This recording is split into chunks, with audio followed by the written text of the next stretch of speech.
C'est dans quel sens la divination est mauvaise? La divination est mauvaise. Dans quel sens? Un, il faut d'abord connaître une définition, c'est quoi la divination? La divination, c'est le fait de consulter les esprits. Et la divination, c'est le fait que, après consultation des esprits, vous arrivez à dire ce qui va se passer demain dans le monde. Hein?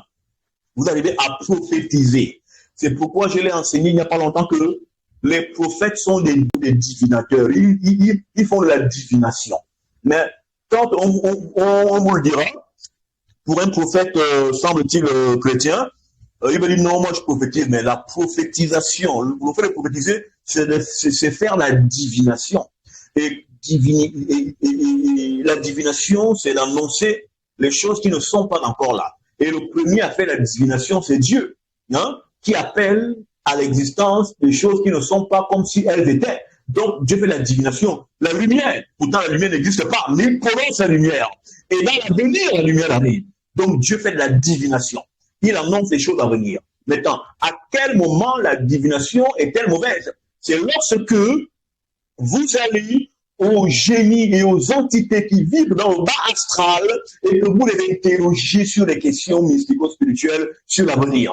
Parce que elles, qu'est-ce qu'elles font, ces forces du bas astral? Elles travaillent avec des démons, c'est-à-dire des entités hybrides qui ne vivent pas dans le sens de vous grandir. Et c'est là que la divination est une mauvaise chose.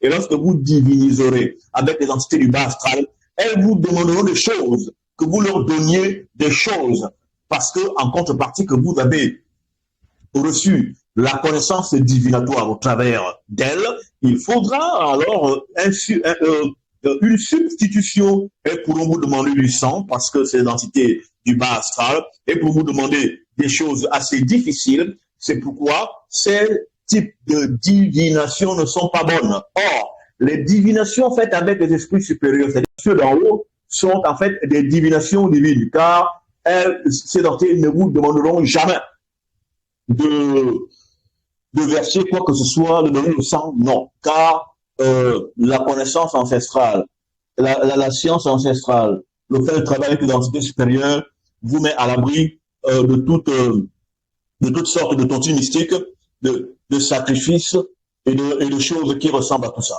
Voilà. Voilà pour ce qui est de la question concernant la divination.